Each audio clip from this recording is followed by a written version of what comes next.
Let's learn about 3 tiny little words that can cause mistakes and confusion for English learners. Some, any, and no. When exactly do we use these and how can you avoid mistakes? I'll explain it all clearly in today's lesson.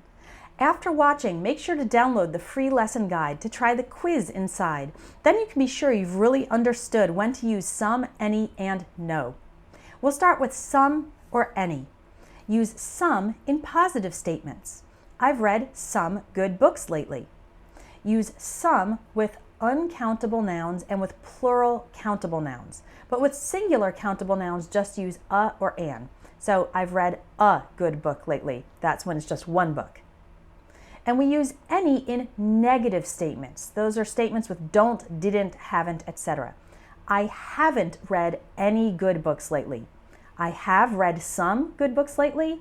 I haven't read any good books lately. Positive and negative.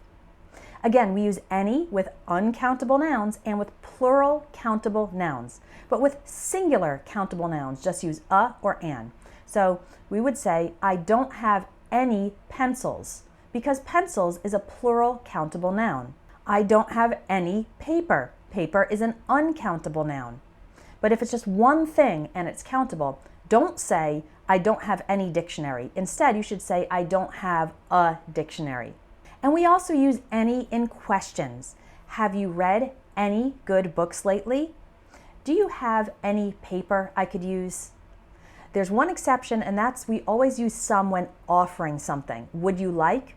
Or asking for something. Can I have? Can I have some soda? Would you like some chicken? Okay, so now you can see the difference between some and any. Now let's look at any or no. In sentences that begin with there, you can say them 2 different ways. There aren't any books on the table, or there are no books on the table.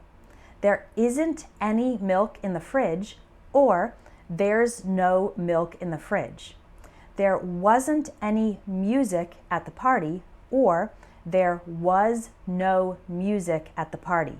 There weren't any cookies in the box, or there were no cookies in the box. Both forms are correct, but watch out for double negatives. We never use not and no together.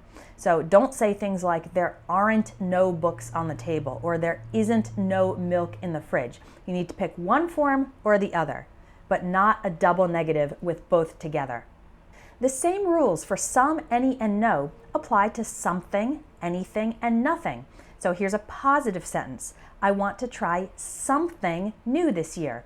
And here's a negative sentence. I didn't eat anything at the restaurant. And a question. Are you doing anything interesting this weekend? As you might guess, it's the same for someone, anyone, and no one, which are the same as somebody, anybody, and nobody. Someone forgot to turn the lights off before leaving. That's a positive sentence. There's no negative form in there. I don't know anyone who works from home. That's a negative sentence because of the word don't. Did you meet anyone new at the conference? It's a question, so we use anyone.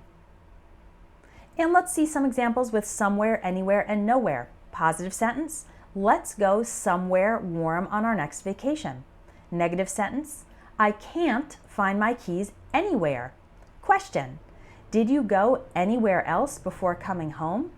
And a sentence using there. The waiting room was so crowded that there was nowhere to sit down, or there wasn't anywhere to sit down. Watch out for the common mistake. Don't say there wasn't nowhere. That's a double negative. Do you think you've mastered the use of some, any, and no? Go ahead and download the PDF to try the quiz. I want to make sure your English grammar is correct so you can be confident about it.